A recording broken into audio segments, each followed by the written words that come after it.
ಪಾಪವು ಯಾವಾಗಲೂ ಸಂಕಟ, ಬೇನೆ, ದೇವರ ಶಿಕ್ಷೆಯನ್ನು ತರುವಂಥದ್ದು. ಆದರೆ ಭಕ್ತಿ ಸಂಜೀವನವು ಶಾಂತಿ, ಸಮಾಧಾನವನ್ನು ಉಂಟು ಮಾಡುತ್ತದೆ.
ಪ್ರೀತಿಯುಳ್ಳ ಆತ್ಮಿಕ ವೀಕ್ಷಕರೇ, ಸತ್ಯವೇದ ಅಧ್ಯಯನ ಕಾರ್ಯಕ್ರಮಕ್ಕೆ ಪ್ರೀತಿಯ ಸುಸ್ವಾಗತ.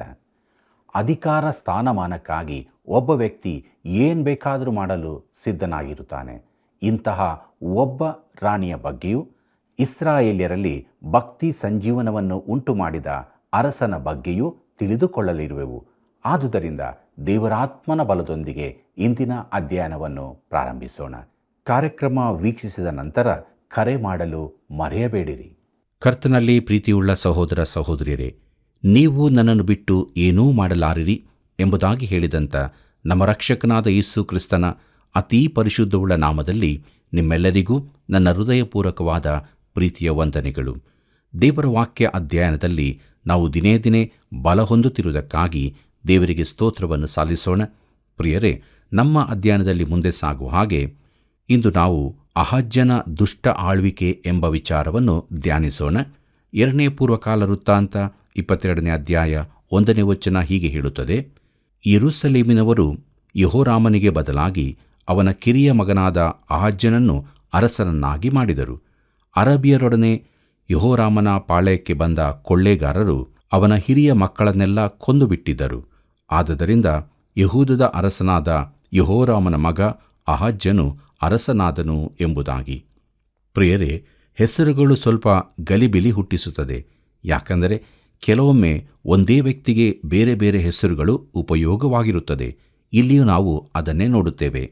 2ನೇ ಪೂರ್ವಕಾಲ ವೃತ್ತಾಂತ 22ನೇ ಅಧ್ಯಾಯ 2ನೇ ವಚನದಿಂದ 4ನೇ ವಚನದವರೆಗೆ ಗಮನಿಸಿರಿ. ಅಲ್ಲಿ ಹೀಗೆ ಬರೆದದೆ: ಇವನು ಪಟ್ಟಕ್ಕೆ ಬಂದಾಗ 42 ವರ್ಷದವನಾಗಿದ್ದನು. ಇವನು ಯೆರೂಸಲೇಮಿನಲ್ಲಿ 1 ವರ್ಷ ಆಳಿದನು. ಒಮ್ರಿಯ ಮೊಮ್ಮಗಳಾದ ಅತಲ್ಯ ಎಂಬಾಕೆಯು ಇವನ ತಾಯಿ. ತನ್ನ ತಾಯಿಯ ದುರ್ಬೋಧನೆಯನ್ನು ಆಲೈಸಿ ಇವನು ದುರಾಚಾರಿಯಾಗಿ ಅಹಾಬನ ಮನೆಯವರ ಮಾರ್ಗದಲ್ಲೇ ನಡೆದನು. ಇವನ ತಂದೆ ತೀರಿ ಹೋದ ಮೇಲೆ ಅಹಾಬನ ಕುಟುಂಬದವರೇ ಇವನಿಗೆ ಸಲಹೆ ಕೊಟ್ಟು ಇವನನ್ನು ಕೆಡಿಸುತ್ತಾ ಬಂದದರಿಂದ ಇವನು ಯೆಹೋವನಿಗೆ ವಿರುದ್ಧವಾಗಿ ನಡೆದನು ಎಂಬುದಾಗಿ. ಪ್ರೀತಿಯುಳ್ಳ ದೇವಜನರೇ, ನಿಜವಾಗಿ ಅತಲ್ಯಳೇ ಪಟ್ಟದ ರಾಣಿಯಾಗಿದ್ದಳು. ಸಿಂಹಾಸನದ ಹಿಂದಿನ ಶಕ್ತಿ ಅವಳೇ ಆಗಿದ್ದಳು. ಆಕೆ ಅಹಾಬ ಇಜಬೇಲರ ಮಗಳು, ಉಮ್ರಿಯ ಮೊಮ್ಮಗಳೂ ಆಗಿದ್ದಳು. ಆಕೆ ತನ್ನ ಸ್ಥಾನವನ್ನು ಎಂದೂ ಬಿಟ್ಟುಕೊಟ್ಟಿರಲಿಲ್ಲ. ಆಕೆ ತನ್ನ ಗಂಡನಾದ ಯೆಹೋರಾಮನನ್ನು ದೇವರಿಂದ ದೂರ ಮಾಡಿದವಳೆಂದು ನೆನಪಿಸಿಕೊಳ್ಳಿರಿ. ಈಗ ಅವಳ ಮಗನಾದ ಅಹಜ್ಯನು ಆಕೆಯ ಮಾತಿಗೆ ಕಿವಿಕೊಟ್ಟು ಉತ್ತರದ ರಾಜ್ಯನಾದ ಅಹಾಬನ ಮನೆಯವರೊಡನೆ ಒಪ್ಪಂದ ಮಾಡಿಕೊಂಡನು. ಇದು ಅವನ ನಾಶಕ್ಕೆ ಕಾರಣವಾಯಿತು. ದ್ವೇಷದ ನ್ಯಾಯವು ಅವನ ಮೇಲೆ ತಿರುಗಿತು. 2 ಪೂರ್ವಕಾಲ ವೃತ್ತಾಂತ 22ನೇ ಅಧ್ಯಾಯ 5ನೇ ವಚನ ಹೀಗೆ ಹೇಳುತ್ತದೆ: ಅವರ ಪ್ರೇರಣೆಯಿಂದ ಇಸ್ರಾಯೇಲ್ಯರ ಅರಸನೂ ಅಹಾಬನ ಮಗನೂ ಆದ ಯೋರಾಮನ ಜೊತೆಯಲ್ಲಿ ಆರಾಮ್ಯರ ಅರಸನಾದ ಹಜಾಹೇಲನಿಗೆ ವಿರುದ್ಧವಾಗಿ ಯುದ್ಧ ಮಾಡುವುದಕ್ಕೆ ರಾಮೋತ್ ಗಿಲ್ಯಾದಿಗೆ ಹೋದನು. ಆರಾಮ್ಯರು ಯೋರಾಮನನ್ನು ಯುದ್ಧದಲ್ಲಿ ಗಾಯಪಡಿಸಲು ಎಂಬುದಾಗಿ. ಪ್ರೀತಿಯುಳ್ಳ ಸಹೋದರ ಸಹೋದರಿಯರೇ, ಇದು ಸ್ವಲ್ಪ ಗಲಿಬಿಲಿ ಹುಟ್ಟಿಸುವ ವಿಚಾರವಾಗಿದೆ. ಉತ್ತರ ದಕ್ಷಿಣ ರಾಜ್ಯಗಳೆರಡರಲ್ಲಿಯೂ ಯೆಹೋರಾಮರೆಂಬವರಿದ್ದರು. ಒಬ್ಬನೇ ವ್ಯಕ್ತಿ ಪುನಃ ಬಂದಂತೆ ಕಾಣಬಹುದು. ಆದರೆ ಯೆಹೂದದ ಅರಸನಾದ ಯೆಹೋರಾಮನು ಸತ್ತಿದ್ದನು. ಅವನ ಮಗನಾದ ಅಹಜ್ಯನು ಈಗ ಅರಸನಾಗಿದ್ದಾನೆ. ಅವನು ಇಸ್ರಾಯೇಲ್ಯರ ಅರಸನಾದ ಯೆಹೋರಾಮನೊಂದಿಗೆ ಸ್ನೇಹ ಮಾಡಿಕೊಳ್ಳುತ್ತಿದ್ದಾನೆ. ಅಶ್ಶೂರ್ಯರೊಂದಿಗಿನ ಈ ಯುದ್ಧದಲ್ಲಿ ಈ ಯೆಹೋರಾಮನು ಗಾಯಗೊಳ್ಳುತ್ತಾನೆ. 2 ಪೂರ್ವಕಾಲ ವೃತ್ತಾಂತ 22ನೇ ಅಧ್ಯಾಯ 6ನೇ ವಚನವನ್ನು ಗಮನಿಸಿರಿ. ಅಲ್ಲಿ ಹೀಗೆ ಬರೆದದೆ: ಅವನು ಆ ಗಾಯಗಳನ್ನು ಮಾಯಿಸಿಕೊಳ್ಳುವುದಕ್ಕಾಗಿ ಇಜ್ರೇಲಿಗೆ ಬಂದನು. ಅವನು ಅಸ್ವಸ್ಥನಾಗಿದ್ದರಿಂದ ಯೆಹೂದ್ಯರ ಅರಸನಾದ ಯೆಹೋರಾಮನಿಗೆ ಮಗನಾಗಿರುವ ಅಹಜ್ಯನು ಅವನನ್ನು ನೋಡುವುದಕ್ಕೋಸ್ಕರ ಅಲ್ಲಿಗೆ ಹೋದನು ಎಂಬುದಾಗಿ. ಕರ್ತನಲ್ಲಿ ಪ್ರಿಯರೇ, ಯೆಹೂದದ ಅರಸನಾದ ಅಹಜ್ಯನು ಗಾಯಗೊಂಡು ವಾಸಿಯಾಗುತ್ತಿದ್ದ ಇಸ್ರಾಯೇಲಿನ ಅರಸನಾದ ಯೆಹೋರಾಮನನ್ನು ಸಂದರ್ಶಿಸಲು ಹೋದನು. 2 ಪೂರ್ವಕಾಲ ವೃತ್ತಾಂತ 22ನೇ ಅಧ್ಯಾಯ 7ನೇ ವಚನವನ್ನು ಗಮನಿಸಿರಿ. ಅಲ್ಲಿ ಹೀಗೆ ಬರೆದದೆ: ಅಹಜ್ಯನು ಯೋರಾಮನ ಬಳಿಗೆ ಹೋಗಿ ನಾಶವಾದದ್ದು ದೈವಯೋಗದಿಂದಲೇ. ಅವನು ಅಲ್ಲಿ ಮುಟ್ಟಿದ ಕೂಡಲೇ ಯೋರಾಮನ ಜೊತೆಯಲ್ಲಿ ನಿಂಷಿಯ ಮಗನಾದ ಯೇಹುವನ್ನು ಎದುರುಗೊಳ್ಳುವುದಕ್ಕೆ ಹೋದನು. ಯೆಹೋವನು ಅಹಾಬನ ಮನೆಯನ್ನು ನಿರ್ನಾಮ ಮಾಡುವುದಕ್ಕೋಸ್ಕರ ಯೇಹುವಿಗೆ ರಾಜ್ಯಾಭಿಷೇಕ ಮಾಡಿಸಿದ್ದನು ಎಂಬುದಾಗಿ. ಕರ್ತನಲ್ಲಿ ಪ್ರಿಯರೇ, ದಕ್ಷಿಣದ ಅರಸನಾದ ಅಹಜ್ಯನು ಇಲ್ಲಿದ್ದಾನೆಂಬುದು ಯೇಹುವಿಗೆ ತಿಳಿದಿರಲಿಲ್ಲವೆಂಬುದು ಆಶ್ಚರ್ಯದ ಸಂಗತಿ. ಮುಂದೆ ಏನಾಯಿತೆಂಬುದನ್ನು ಗಮನಿಸಿರಿ. 2 ಪೂರ್ವಕಾಲ ವೃತ್ತಾಂತ 22ನೇ ಅಧ್ಯಾಯ 8ನೇ ವಚನ ಹೀಗೆ ಹೇಳುತ್ತದೆ: ಯೇಹುವು ಅಹಾಬನ ಮನೆಯವರ ಮೇಲೆ ಆ ನಿರ್ಣಯವನ್ನು ನೆರವೇರಿಸುತ್ತಿರುವಾಗ ತನಗೆ ಸಿಕ್ಕಿದ್ದ ಯೆಹೂದ್ಯ ಪ್ರಧಾನರನ್ನು, ಅಹಜ್ಯನಿಗೆ ಸೇವೆ ಮಾಡುತ್ತಿದ್ದ ಅವನ ಅಣ್ಣ ತಮ್ಮಂದಿರ ಮಕ್ಕಳನ್ನೂ ಕೊಲ್ಲಿಸಿದನು ಎಂಬುದಾಗಿ. ಕರ್ತನಲ್ಲಿ ಪ್ರೀತಿಯುಳ್ಳ ದೇವಜನರೇ, ಈ ಅಹಜ್ಯನ ಮಕ್ಕಳೆಂದರೆ ಅವನ ಸ್ವಂತ ಮಕ್ಕಳಲ್ಲ. ಅವರೆಲ್ಲರೂ ಅರೇಬಿಯಾದವರಿಂದ ಕೊಲ್ಲಲ್ಪಟ್ಟಿದ್ದರು. ಇವರು ಅವನ ಅಣ್ಣ ತಮ್ಮಂದಿರ ಮಕ್ಕಳು. ಯೆಹೂದ್ಯ ಪ್ರಧಾನರೆಂದರೆ ಆ ಸ್ಥಾನದಲ್ಲಿ ಸೇವೆ ಮಾಡುತ್ತಿದ್ದವರು. ಯೇಹು ಅವರೆಲ್ಲರನ್ನೂ ಕೊಲ್ಲಿಸಿದನು. ಈಗ ಅವನು ಅಹಜ್ಯನನ್ನು ಹುಡುಕಿಸಿದನು. ಕೊನೆಗೆ ಅವನನ್ನು ಕಂಡುಕೊಂಡು ಕೊಲ್ಲಿಸಿದನು. 2 ಪೂರ್ವಕಾಲ ವೃತ್ತಾಂತ 22ನೇ ಅಧ್ಯಾಯ 9ನೇ ವಚನವನ್ನು ಗಮನಿಸಿರಿ. ಅಲ್ಲಿ ಹೀಗೆ ಬರೆದದೆ: ಆಮೇಲೆ ಅಹಜ್ಯನನ್ನು ಹುಡುಕಿಸಿದನು. ಅವನು ಸಮಾರ್ಯದಲ್ಲಿ ಅಡಗಿಕೊಂಡಿದ್ದನು. ಜನರು ಅವನನ್ನು ಯೇಹುವಿನ ಬಳಿಗೆ ಹಿಡಿದು ತಂದು ವಧಿಸಿ, ಇವನು ಯೆಹೋವನ ಯಥಾರ್ಥ ಭಕ್ತನಾದ ಯೆಹೋಷಾಫಾಟನ ಮೊಮ್ಮಗನಾಗಿರುತ್ತಾನಲ್ಲವೇ ಅಂದುಕೊಂಡು ಅವನನ್ನು ಸಮಾಧಿ ಮಾಡಿದರು. ರಾಜ್ಯಾಧಿಕಾರವನ್ನು ವಹಿಸಿಕೊಳ್ಳುವುದಕ್ಕೆ ಅಹಜ್ಯನ ಮನೆಯವರಲ್ಲಿ ಸಮರ್ಥರಾರೂ ಉಳಿಯಲಿಲ್ಲ ಎಂಬುದಾಗಿ. ಪ್ರಿಯರೇ, ಇದೊಂದು ರಕ್ತದ ಸಮಯ. ತಾನು ಪಾಪವನ್ನು ದಂಡಿಸುತ್ತೇನೆಂಬುದನ್ನು ತಿಳಿಸುವುದಕ್ಕಾಗಿ ದೇವರು ಇದನ್ನು ಬರೆಸುತ್ತಾನೆ. ಇದು ಅರ್ಥವಾಗದ ಸನ್ನಿವೇಶಗಳು. ಮುಂದಕ್ಕೆ ನೋಡೋಣ. ಅತಲ್ಯಳ ಕ್ರೂರ ರಾಜ್ಯಭಾರ ಎಂಬುದಾಗಿ. 2 ಪೂರ್ವಕಾಲ ವೃತ್ತಾಂತ 22ನೇ ಅಧ್ಯಾಯ 10ನೇ ವಚನ ಹೀಗೆ ಹೇಳುತ್ತದೆ: ಅಹಜ್ಯನು ಮರಣ ಹೊಂದಿದನೆಂಬುದನ್ನು ಅವನ ತಾಯಿಯಾದ ಅತಲ್ಯಳು ಕೇಳಿದ ಕೂಡಲೇ ಯೆಹೂದ ರಾಜ ಸಂತಾನದವರನ್ನೆಲ್ಲ ಸಂಹರಿಸಿಬಿಟ್ಟಳು ಎಂಬುದಾಗಿ. ಪ್ರೀತಿಯುಳ್ಳ ದೇವಜನರೇ, ನಾನು ನಿಮ್ಮೊಂದಿಗೆ ನೇರವಾಗಿ ಮಾತನಾಡುತ್ತೇನೆ. ತನ್ನ ಸ್ವಂತ ಮೊಮ್ಮಕ್ಕಳನ್ನು ಕೊಲ್ಲಬೇಕಾದರೆ ಆ ವ್ಯಕ್ತಿ ಕಣ್ಣಲ್ಲಿ ರಕ್ತವಿಲ್ಲದವನಾಗಿರಬೇಕು. ನೀವು ಒಬ್ಬ ಅಜ್ಜ ಅಜ್ಜಿಯಾಗಿರುವುದಾದರೆ ನನ್ನ ಮಾತು ಏನೆಂದು ನಿಮಗೆ ಅರ್ಥವಾದೀತು. ಒಂದು ರೀತಿಯಲ್ಲಿ ನಮಗೆ ಮಕ್ಕಳಿಗಿಂತಲೂ ಮೊಮ್ಮಕ್ಕಳು ಹೆಚ್ಚು ಇಷ್ಟರಾಗುತ್ತಾರೆ. ಪ್ರಿಯರೇ, ಈ ಕ್ರೂರಿ ಹೆಂಗಸು ತನ್ನ ಸ್ವಂತ ಮೊಮ್ಮಕ್ಕಳನ್ನು ಹೇಗೆ ಕೊಲ್ಲಿಸಲು ಸಿದ್ಧವಾದಳೆಂದು ಅರ್ಥವಾಗುವುದಿಲ್ಲ. ಆದರೆ ಆಕೆ ಅದನ್ನು ಮಾಡಿದಂತೂ ಸರಿ, ಎಲ್ಲರನ್ನೂ ಕೊಲ್ಲಿಸಿದಳು. ಆದರೆ ಒಬ್ಬನು ಮಾತ್ರ ಸಿಕ್ಕದ್ದರಿಂದ ಅವನನ್ನು ಕೊಲ್ಲಲಾಗಲಿಲ್ಲ. 2ನೇ ಪೂರ್ವಕಾಲ ವೃತ್ತಾಂತ 22ನೇ ಅಧ್ಯಾಯ 11 ಮತ್ತು 12ನೇ ವಚನಗಳನ್ನು ಗಮನಿಸಿರಿ. ಅಲ್ಲಿ ನಾವು ಹೀಗೆ ನೋಡುತ್ತೇವೆ. ಆದರೆ ರಾಜಪುತ್ರಿಯಾದ ಯೆಹೋಷಾಬೇತ್ ಎಂಬಾಕೆಯು ಹತರಾಗುವುದಕ್ಕಿದ್ದ ರಾಜಪುತ್ರರ ಮಧ್ಯದಿಂದ ಅಹಜ್ಯನ ಮಗನಾದ ಯೆಹೋವಾಷನನ್ನು ಯಾರಿಗೂ ತಿಳಿಯದಂತೆ ಅವನ ದಾದಿಯೊಡನೆ ತೆಗೆದುಕೊಂಡು ಹೋಗಿ ಮಲಗುವ ಕೋಣೆಯಲ್ಲಿ ಅಡಗಿಸಿಟ್ಟಳು. ಅರಸನಾದ ಯೆಹೋರಾಮನ ಮಗಳು, ಅಹಜ್ಯನ ಸಹೋದರಿಯೂ ಯಾಜಕನಾದ ಯೆಹೋಯಾದನ ಹೆಂಡತಿಯೂ ಆಗಿದ್ದ ಯೆಹೋಷಾಬಾತಳು ಹೀಗೆ ಅವನನ್ನು ಅತ್ತಳ್ಯಲಿಂದ ಹತನಾಗದಂತೆ ರಕ್ಷಿಸಿದಳು. ಅವನು 6 ವರ್ಷಗಳವರೆಗೂ ಅವರೊಡನೆ ಗುಪ್ತವಾಗಿ ದೇವಾಲಯದಲ್ಲಿದ್ದನು. ಆಗ ಅತಲ್ಯಳೇ ದೇಶವನ್ನಾಳುತ್ತಿದ್ದಳು ಎಂಬುದಾಗಿ. ಪ್ರೀತಿಯುಳ್ಳ ದೇವಜನರೇ, ಈ ಸಂಗತಿ ನಡೆಯದಿರುತ್ತಿದ್ದರೆ ದಾವೀದನ ವಂಶವು ನಿಂತು ಹೋಗುತ್ತಿತ್ತು ಮತ್ತು ಮೆಸ್ಸಿಯನು ಬರುವ ಕುರಿತು ದೇವರು ದಾವೀದನಿಗೆ ಮಾಡಿದ ವಾಗ್ದಾನವು ನೆರವೇರುತ್ತಿರಲಿಲ್ಲ. ಅದು ಅಷ್ಟು ಸಮೀಪವಾಗಿತ್ತು. ಪ್ರಿಯರೇ, ಕ್ರಿಸ್ತನ ಕಡೆಗೆ ಮುಂದುವರಿಯುತ್ತಿರುವ ವಂಶಾವಳಿಯನ್ನು ನಾಶಪಡಿಸಲು ಸೈತಾನನು ತಿರುಗಿ ಪ್ರಯತ್ನ ಮಾಡುತ್ತಲೇ ಇದ್ದನು. ಐಗುಪ್ತದಲ್ಲಿ ಗಂಡು ಕೂಸುಗಳನ್ನು ಕೊಲ್ಲಿಸುವ ಮೂಲಕ ಕ್ರಿಸ್ತನ ಕಡೆಗೆ ಬರುವ ವಂಶಾವಳಿಯನ್ನು ನಿಲ್ಲಿಸಲು ಹೇಗೆ ಯತ್ನಿಸಿದನೆಂಬುದು ನಮಗೆ ತಿಳಿದದೆ. ಹಾಮಾನನ ಕಾಲದಲ್ಲಿ ಯೆಹೂದ್ಯರನ್ನೇ ನಿರ್ನಾಮ ಮಾಡಿಬಿಡಲು ಯತ್ನಿಸಿದನು. ಯೇಸು ಹುಟ್ಟಿದ ಬಳಿಕವೂ ಬೆತ್ಲೆಹೇಮಿನ ಸುತ್ತಣ ಪ್ರದೇಶದ ಗಂಡು ಕೂಸುಗಳನ್ನು ಕೊಲ್ಲಲು ಪ್ರಯತ್ನಿಸಿದನು. ಇಲ್ಲಿಯೂ ಕೂಡ ದಾವೀದನ ಸಂತಾನವನ್ನು ಪೂರಾ ನಿರ್ನಾಮ ಮಾಡಲೆತ್ನಿಸಿದನು. ಪ್ರಿಯರೇ, ಒಬ್ಬನಾಗಿ ಉಳಿಸಲ್ಪಟ್ಟ ಯೋವಾಷನು ಅಡಗಿಸಲ್ಪಟ್ಟಾಗ 1 ವರ್ಷದವನಾಗಿದ್ದನು. ಅವನನ್ನು ದೇವಾಲಯದಲ್ಲಿ 6 ವರ್ಷಗಳ ಕಾಲ ಅಡಗಿಸಿಟ್ಟರು. ಈ ಸಮಯದಲ್ಲಿ ಕ್ರೂರಿಯಾದ ರಾಣಿಯು ದೇಶವನ್ನಾಳುತ್ತಿದ್ದಳು. ಪ್ರೀತಿಯುಳ್ಳ ದೇವಜನರೇ, ಮುಂದಕ್ಕೆ ನಾವು 2ನೇ ಪೂರ್ವಕಾಲ ವೃತ್ತಾಂತ ಪುಸ್ತಕದ 23 ಮತ್ತು 24ನೇ ಅಧ್ಯಾಯಗಳನ್ನು ಧ್ಯಾನಿಸೋಣ. ಇದರ ಮುಖ್ಯ ಪ್ರಸ್ತಾಪ ಯೆಹೋವಾಷನ ಕಾಲದಲ್ಲಾದ ಭಕ್ತಿ ಸಂಜೀವನ ಎಂಬುದಾಗಿ. ಪ್ರಿಯರೇ, ಯೆಹೋವಾಷನ ಆಳ್ವಿಕೆಯ ಕಾಲದಲ್ಲಿ ಉತ್ತರದ ಯೆಹೂದ ರಾಜ್ಯದಲ್ಲಿ 3ನೆಯ ಭಕ್ತಿ ಸಂಜೀವನ ಉಂಟಾಯಿತು. ಅದು ವಿಶೇಷ ರೀತಿಯದಲ್ಲ. ದೇವರ ಕಡೆಗೆ ತಿರುಗೋಣದ ಕಾರ್ಯವು ಯಾಜಕನಾದ ಯೆಹೋಯಾದನಿಂದಾಯಿತು. ಪರಲೋಕ ಜನಕನಿ ಭವದ ವಿಧಾನವು ನಿರುತವು ಪಾವನವಾಗಿರಲಿ. ಸುರಚಿರವಾಗಿ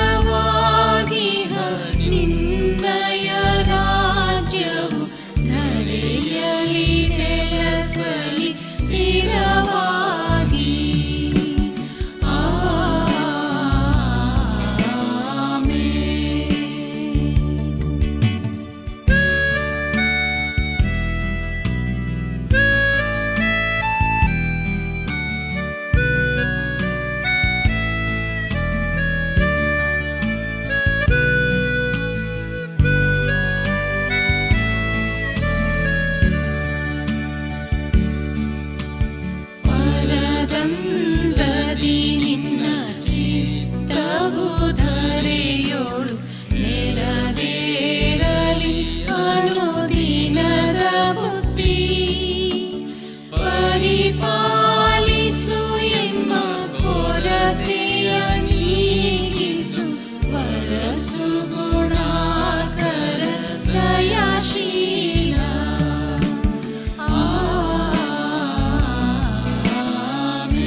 ಪ್ರೀತಿಯುಳ್ಳ ದೇವಜನರೇ, ಮುಂದಕ್ಕೆ ನಾವು ಯೆಹೋವಾಷನು ಅರಸನಾದದ್ದು ಎಂಬುದಾಗಿ ನೋಡೋಣ. 2 ಪೂರ್ವಕಾಲ ವೃತ್ತಾಂತ 23ನೇ ಅಧ್ಯಾಯ 1ನೇ ವಚನವನ್ನು ಗಮನಿಸಿರಿ. ಅಲ್ಲಿ ಹೀಗೆ ಬರೆದದೆ: 7ನೆಯ ವರ್ಷದಲ್ಲಿ ಯೆಹೋಯಾದನು ಧೈರ್ಯ ತಂದುಕೊಂಡು ಯೆರೋಹಾಮನ ಮಗನಾದ ಅಜರ್ಯ, ಯೆಹೋಹಾನಾನನ ಮಗನಾದ ಇಸ್ಮಾಯೇಲ್, ಓಬೇದನ ಮಗನಾದ ಅಜರ್ಯ, ಆದಾಯನ ಮಗನಾದ ಮಾಸೇಯ, ಜಿಕ್ರಿಯ ಮಗನಾದ ಎಲಿಷಾಫಾಟ್ ಎಂಬ ಶತಾಧಿಪತಿಗಳೊಡನೆ ಒಡಂಬಡಿಕೆಯನ್ನು ಮಾಡಿಕೊಂಡನು ಎಂಬುದಾಗಿ. ಪ್ರೀತಿಯುಳ್ಳ ದೇವಜನರೇ, ಯೆಹೂದದ ಅಧಿಕಾರಿಗಳು ಕ್ರೂರಿ ರಾಣಿಯಾದ ಅತಲ್ಯಳಿಂದ ಬೆಸತ್ತು ಹೋದರು. ಆಗ ಯಾಜಕನಾದ ಯೆಹೋಯಾದನು ರಹಸ್ಯ ಕೂಟವೊಂದನ್ನು ಏರ್ಪಡಿಸಿ ಅಲ್ಲಿನ ಅಧಿಪತಿಗಳಿಗೆ ದಾವೀದ ವಂಶದವನೊಬ್ಬನು ಇನ್ನೂ ಉಳಿದುಕೊಂಡಿದ್ದಾನೆಂಬುದನ್ನು ತಿಳಿಸಬೇಕಾಗಿತ್ತು. ಪ್ರಿಯರೇ, ಅವರು ಲೇವಿಯರನ್ನು ಅಧಿಪತಿಗಳನ್ನು ಕೂಡಿಸಿ ದಾವೀದನ ವಂಶದವನಾದ ಚಿಕ್ಕ ಯೆಹೋವಾಷನನ್ನು ಅರಸನನ್ನಾಗಿ ನೇಮಿಸುವ ಕುರಿತು ಯೋಜನೆಗಳನ್ನು ಹಾಕಿಕೊಂಡರು. ಸಬ್ಬತ್ತಿನದಲ್ಲಿ 1 ಭಾಗದ ಜನರು ದೇವಾಲಯದ ಬಾಗಿಲಿನಲ್ಲಿ ದ್ವಾರಪಾಲಕರಾಗಿ ನಿಲ್ಲಬೇಕು. 3 ಭಾಗ ಅರಸನ ಮನೆಯಲ್ಲಿ ಕಾಯಬೇಕಿತ್ತು. 3ನೆಯ ಇನ್ನೊಂದು ಭಾಗವು ಅಸ್ತಿವಾರದ ಬಳಿಯಲ್ಲಿರಬೇಕಾಗಿತ್ತು. ಯಾಜಕರನ್ನು ಲೇವಿಯರನ್ನು ಹೊರತಾಗಿ ಬೇರಾರನ್ನೂ ದೇವಾಲಯದೊಳಕ್ಕೆ ಬಿಡಬಾರದಾಗಿತ್ತು. ಬಾಲಕನ ಸುತ್ತ ಲೇವಿಯರು ಆಯುಧಧಾರಿಗಳಾಗಿ ನಿಲ್ಲಬೇಕಾಗಿತ್ತು. ಪ್ರಿಯರೇ, ದೇವಾಲಯದಲ್ಲಿದ್ದ ಬರ್ಜಿ, ಗುರಾಣಿ, ಖೇಡ್ಯ ಮುಂತಾದ ಆಯುಧಗಳನ್ನು ಯೆಹೋಯಾದನು ಅವರಿಗೆ ಕೊಟ್ಟನು. ಈ ಎಲ್ಲ ಏರ್ಪಾಡುಗಳು ಬಹು ಎಚ್ಚರಿಕೆಯಿಂದ ಮಾಡಲ್ಪಟ್ಟವು. 2 ಪೂರ್ವಕಾಲ ವೃತ್ತಾಂತ 23ನೇ ಅಧ್ಯಾಯ 11ನೇ ವಚನ ಹೀಗೆ ಹೇಳುತ್ತದೆ: ಆಮೇಲೆ ಅವನು ಅವನ ಮಕ್ಕಳು ರಾಜಪುತ್ರನನ್ನು ಹೊರಗೆ ಕರಕೊಂಡು ಬಂದು ಅವನ ತಲೆಯ ಮೇಲೆ ಕಿರೀಟವನ್ನಿಟ್ಟು ಕೈಯಲ್ಲಿ ಧರ್ಮಶಾಸ್ತ್ರವನ್ನು ಕೊಟ್ಟು ಅವನಿಗೆ ರಾಜ್ಯಾಭಿಷೇಕ ಮಾಡಿದರು. ಕೂಡಲೇ ಜನರು ಅರಸನು ಚಿರಂಜೀವಿಯಾಗಿರಲಿ ಎಂದು ಹರಸಿದರು ಎಂಬುದಾಗಿ. ಪ್ರಿಯರೇ, ಇದು ಬಹಳ ಆಸಕ್ತಿಯ ಕಾರ್ಯಾಚರಣೆಯಾಗಿತ್ತು. ದಾವೀದ ವಂಶದವನಾದ 7 ವರ್ಷದ ಬಾಲಕ ಯೆಹೋವಾಷನು ಈಗ ಯೆಹೂದದ ಅರಸನಾದನು.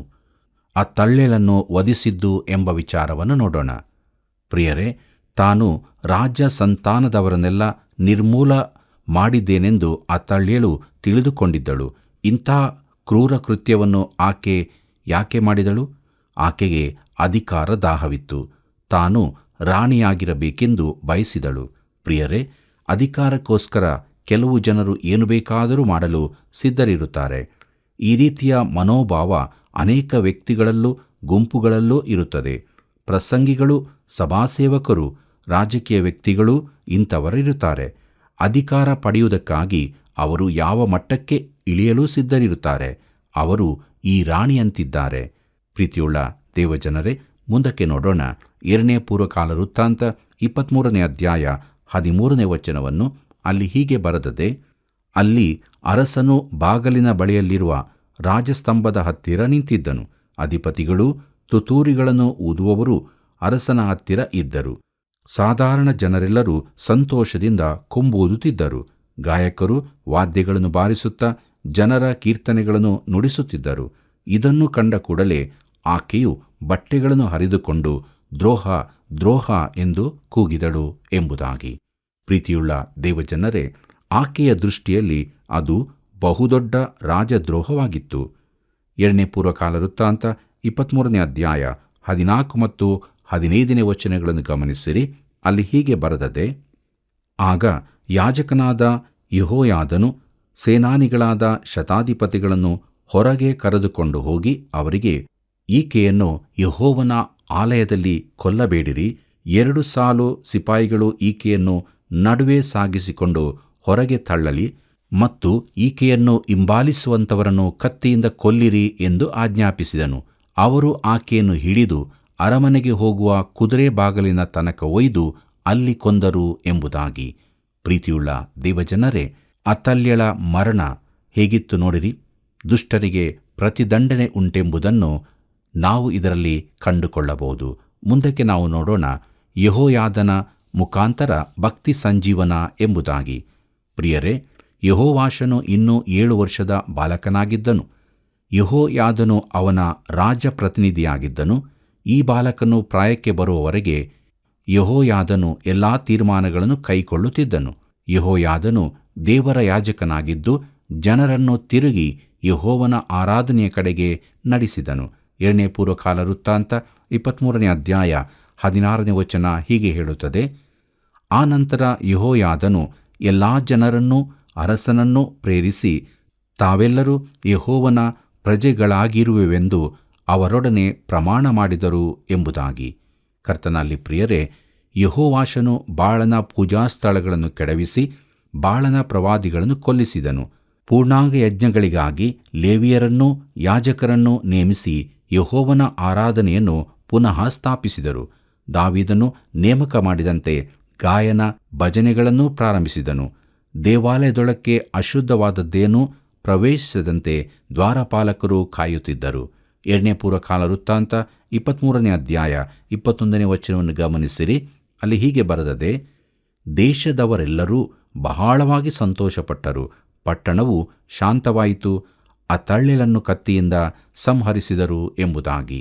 ಪ್ರೀತಿಯುಳ್ಳ ದೇವಜನರೇ, ಒಂದೇ ಪ್ರಸ್ತಾಪವು ತಿರುತಿರುಗಿ ಕಂಡುಬರುತ್ತದೆ.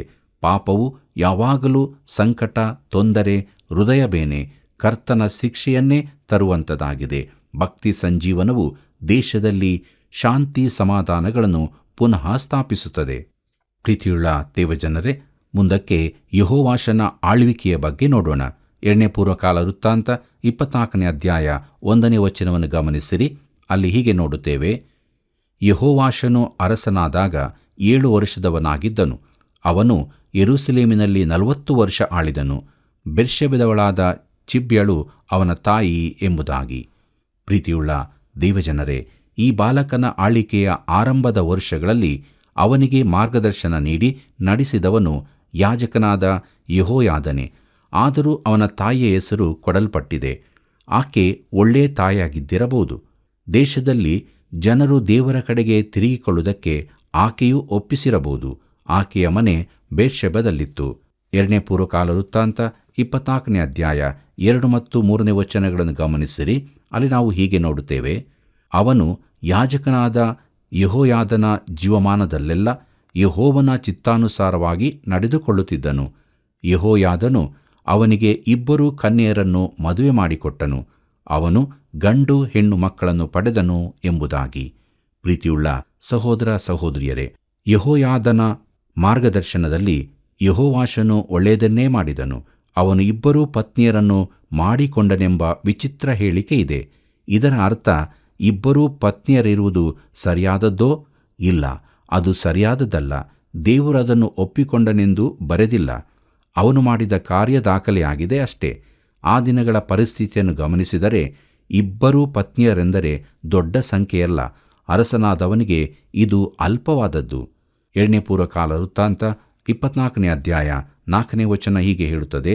ಕಾಲಾಂತರದಲ್ಲಿ ಯೆಹೋವಾಷನು ಯೆಹೋವನ ಆಲಯವನ್ನು ಜೀರ್ಣೋದ್ಧಾರ ಮಾಡುವುದಕ್ಕೆ ಮನಸ್ಸು ಮಾಡಿ ಎಂಬುದಾಗಿ. ಪ್ರಿಯರೇ, ಯೆಹೋವಾಷನು ಪ್ರಾಯಕ್ಕೆ ಬರುವಾಗ ಯೆಹೋಯಾದನು ವೃದ್ಧನಾಗುತ್ತಿದ್ದನು. ಅವನು ಸಾಯುವಾಗ 130 ವರ್ಷದವನಾಗಿದ್ದನು. ಇತರ ಯಾಜಕರ ಮೇಲೆ ಅವನಿಗೆ ಬಹುಶಃ ಹೆಚ್ಚು ಆಗ ಹಿಡಿತವಿರಲಿಲ್ಲ. ಆದ್ದರಿಂದ ದೇವಾಲಯದ ಜೀರ್ಣೋದ್ಧಾರವಾಗಿರಲಿಲ್ಲ. ಯೆಹೋವಾಷನು ಭಕ್ತಿ ಸಂಜೀವನದ ಮುನ್ನೆಲೆಯಲ್ಲಿದ್ದನೆಂದು ಹೇಳಿದರೂ ಅವನ ಕಾಲದಲ್ಲಾದ ಭಕ್ತಿ ಸಂಜೀವನವು ಅತಿ ವಿಶೇಷವಾದದ್ದಾಗಿರಲಿಲ್ಲ. ಅವನು ದೇವಾಲಯದ ಜೀರ್ಣೋದ್ಧಾರಕ್ಕಾಗಿ ಮನಸ್ಸು ಮಾಡಿದನು. 2 ಪೂರ್ವಕಾಲ ವೃತ್ತಾಂತ 24 ಅಧ್ಯಾಯ 5 ಮತ್ತು 6 ವಚನಗಳನ್ನು ಗಮನಿಸಿರಿ. ಅಲ್ಲಿ ಹೀಗೆ ಬರೆದದೆ, ಯಾಜಕರನ್ನು ಲೇವಿಯರನ್ನು ಕೂಡಿಸಿ ಅವರಿಗೆ, ನೀವು ಯೆಹೂದದ ಪಟ್ಟಣಗಳಿಗೆ ಹೋಗಿ ನಿಮ್ಮ ದೇವರಾದ ಯೆಹೋವನ ಆಲಯವನ್ನು ವರ್ಷ ಜೀರ್ಣೋದ್ಧಾರ ಮಾಡುವುದಕ್ಕಾಗಿ ಎಲ್ಲ ಇಸ್ರಾಯೇಲ್ಯರಿಂದ ಹಣ ಕೂಡಿಸಿರಿ. ಈ ಕಾರ್ಯವನ್ನು ಶೀಘ್ರವಾಗಿ ನೆರವೇರಿಸಿರಿ ಎಂದು ಆಜ್ಞಾಪಿಸಿದನು. ಆದರೂ ಲೇವಿಯರು ಅವಸರ ಪಡಲಿಲ್ಲ. ಆದದರಿಂದ ಅರಸನು ಅವರ ಮುಖ್ಯಸ್ಥನಾದ ಯೆಹೋಯಾದನನ್ನು ಕರೆಸಿ ಅವನಿಗೆ, ಯೆಹೋವನ ಸೇವಕನಾದ ಮೋಶೆಯ ವಿಧಿಗನುಸಾರವಾಗಿ ಇಸ್ರಾಯೇಲ್ ಸಮೂಹದವರೆಲ್ಲ ದೇವದರ್ಶನದ ಗುಡಾರಕ್ಕೋಸ್ಕರ ಕೊಡಬೇಕಾದ ಕಾಣಿಕೆಯನ್ನು ಲೇವಿಯರು ಯೆಹೂದ್ಯರಿಂದಲೂ ಯೆರೂಸಲೇಮಿನವರಿಂದಲೂ ಕೂಡಿಸುವ ಹಾಗೆ ನೀನೇಕೆ ನೋಡಿಕೊಳ್ಳಲಿಲ್ಲ ಎಂಬುದಾಗಿ. ಪ್ರೀತಿಯುಳ್ಳ ದೇವಜನರೇ, ಯೆಹೋಯಾದನು ವೃದ್ಧನಾಗಿದ್ದರಿಂದ ಇತರ ಯಾಜಕರು ಅಸಡ್ಡೆಯಿಂದಿದ್ದಿರಬಹುದು. ಅವರು ತಮ್ಮ ಕೆಲಸದಲ್ಲಿ ಹಿಂದೆ ಬಿದ್ದಿದ್ದರು. ಪ್ರೀತಿಯುಳ್ಳ ದೇವಜನರೇ, ಕೊನೆಯದಾಗಿ ನಾವು 2ನೇ ಪೂರ್ವಕಾಲ ವೃತ್ತಾಂತ 24ನೇ ಅಧ್ಯಾಯ 7ನೇ ವಚನವನ್ನು ನೋಡೋಣ. ಅಲ್ಲಿ ಹೀಗೆ ಬರೆದದೆ: ಅತಿ ದುಷ್ಟಳಾದ ಅತಳ್ಯಳ ಮನೆಯವರು ದೇವಾಲಯವನ್ನು ಹಾಳು ಮಾಡಿ ಯೆಹೋವನ ಆಲಯದ ಪ್ರತಿಷ್ಠಿತ ವಸ್ತುಗಳನ್ನು ಬಾಳ್ ದೇವತೆಗಳಿಗೋಸ್ಕರ ಕೊಟ್ಟು ಬಿಟ್ಟರಲ್ಲ ಎಂದು ಹೇಳಿದನು ಎಂಬುದಾಗಿ. ಕರ್ತನಲ್ಲಿ ಪ್ರಿಯರೇ, ದೇವಾಲಯಕ್ಕೆ ಏನು ಸಂಭವಿಸಿತು ಮತ್ತು ಇದಕ್ಕೆ ಕಾರಣರು ಯಾರು ಎಂಬುದನ್ನು ಇದು ತಿಳಿಸುತ್ತದೆ. ದೇವಾಲಯ ಬಹಳ ದುರವಸ್ಥೆಯ ಸ್ಥಿತಿಯಲ್ಲಿತ್ತು. ಯೆಹೋವಾಷನು ಇದನ್ನು ಸರಿಪಡಿಸಬೇಕೆಂದನು. ಪ್ರೀತಿಯುಳ್ಳ ದೇವಜನರೇ, ದೇವರ ವಾಕ್ಯಗಳನ್ನು ನಾವು ಧ್ಯಾನ ಮಾಡಿದ್ದೇವೆ. ದೇವರು ತನ್ನ ವಾಕ್ಯದಲ್ಲಿ ನಮ್ಮ ಸಂಗಡ ಸ್ಪಷ್ಟವಾಗಿ ಮಾತನಾಡಿದ್ದಾನೆ. ಯಾರು ಆತನನ್ನು ಪ್ರೀತಿಸ್ತಾರೋ, ಆತನ ಕಾರ್ಯದಲ್ಲಿ ತೊಡಗಿಸಿಕೊಳ್ಳುತ್ತಾರೋ ಅವರೊಂದಿಗೆ ಆತನು ಇರುತ್ತಾನೆ. ಆದ್ದರಿಂದ ದೇವರು ಕೊಟ್ಟಂಥ ನಮ್ಮ ಜೀವಿತ ಮತ್ತು ದೇವರ ಆಲಯವಾಗಿರುವಂಥ ನಮ್ಮ ಶರೀರವನ್ನು ನಾವು ಹಾಳು ಮಾಡದೆ ಅದನ್ನು ಪರಿಶುದ್ಧತೆಯಿಂದ ಇಟ್ಟುಕೊಂಡು ದೇವರ ವಾಕ್ಯಕ್ಕೆ ವಿಧೇಯರಾಗಿ ಯೇಸು ಕ್ರಿಸ್ತನನ್ನೇ ಹಿಂಬಾಲಿಸುತ್ತಾ ನಿತ್ಯ ಜೀವದ ನಿರೀಕ್ಷೆಯಲ್ಲಿ ನಾವು ಜೀವಿಸೋಣ. ಹೀಗಾಗುವಂತೆ ದೇವರು ತಾನು ನಮಗೆ ಸಹಾಯ ಮಾಡಿ ನಡೆಸಲಿ. ಕರ್ತನ ಕೃಪೆಯು ಸದಾ ನಿಮ್ಮ ಸಂಗಡ ಇರಲಿ. ಪ್ರಿಯರೇ, ಇಂದಿನ ಅಧ್ಯಾಯದಲ್ಲಿ ಅರಸನಾದ ಅಹಜ್ಯನ ದುಷ್ಟ ಆಳ್ವಿಕೆ, ಅತಲ್ಯಳು ಎಂಬ ರಾಣಿಯ ಕ್ರೂರ ರಾಜ್ಯಭಾರ ಎಂಬ ವಿಷಯಗಳನ್ನು ಧ್ಯಾನಿಸಿದ್ದೇವೆ. ಮಾನವನ ಪಾಪ ತುಂಬಿದ ಜೀವಿತ ಎಷ್ಟು ಕ್ರೂರತನದಿಂದ ತುಂಬಿದೆ ಎಂಬುದನ್ನು ದೇವರು ತೋರಿಸಿಕೊಟ್ಟಿದ್ದಾನೆ. ಆದ್ದರಿಂದ ಪ್ರಿಯರೇ, ದೇವರ ಪ್ರೀತಿ ಕರುಣೆಯನ್ನು ಅನುಭವಿಸಿ ಆತನಿಗೆ ವಿಧೇಯರಾಗಿ ಸಮಾಧಾನದ ಮಾರ್ಗದಲ್ಲಿ ನಡೆಯೋಣ. ಆತನನ್ನು ಮಹಿಮೆಪಡಿಸೋಣ. ಬನ್ನಿರಿ, ಪ್ರಾರ್ಥನೆ ಮಾಡೋಣ. ಕರುಣಾಳು ದೇವರೇ, ನಿನ್ನ ಪರಿಶುದ್ಧವುಳ್ಳ ನಾಮಕ್ಕೆ ಸ್ತೋತ್ರವಾಗಲಿ. ನಿನ್ನಲ್ಲಿ ನಿಜವಾದ ಪ್ರೀತಿ ಸಮಾಧಾನವಿದೆ ಸ್ವಾಮಿ. ಅದನ್ನು ನಮಗೆ ಅನುಗ್ರಹಿಸು ಎಂಬುದಾಗಿ ಬೇಡುತ್ತಿದ್ದೇವೆ. ನಾವೆಲ್ಲರೂ ನಿನ್ನ ಆತ್ಮನಿಂದ ತುಂಬಿಸಲ್ಪಟ್ಟವರಾಗಿ ನೀನು ಪ್ರತಿಷ್ಠಿಸಿದಂಥ ಜೀವ ಮಾರ್ಗದಲ್ಲಿ ಸಮಾಧಾನದ ಜೀವಿತದಲ್ಲಿ ಮುನ್ನಡೆದಕ್ಕೆ ಸಹಾಯ ಮಾಡು. ಯೇಸುವಿನ ನಾಮದಲ್ಲಿ ಬೇಡಿದ್ದೇವೆ ತಂದೆಯೇ, ಆಮೇನ್. ಪ್ರಿಯರೇ, ಪಾಪವು ಮರಣಕ್ಕೆ ನಡೆಸುತ್ತದೆ ಎಂಬ ಸತ್ಯವನ್ನು ತಿಳಿದ ನಾವು ಅದರಿಂದ ಬಿಡುಗಡೆ ಹೊಂದಿ ಜೀವದಲ್ಲಿ ನಡೆಯುವಾಗ ಇತರರನ್ನು ಬೆಂಕಿಯ ಬಾಯಿಂದ ಎಳೆದು ತರೋಣ. ಈ ಸೇವೆಯ ಅಭಿವೃದ್ಧಿಗಾಗಿ ಪ್ರಾರ್ಥಿಸಿರಿ. ಹಿಂದೆ ಕರೆ ಮಾಡಿರಿ. ವಂದನೆಗಳು.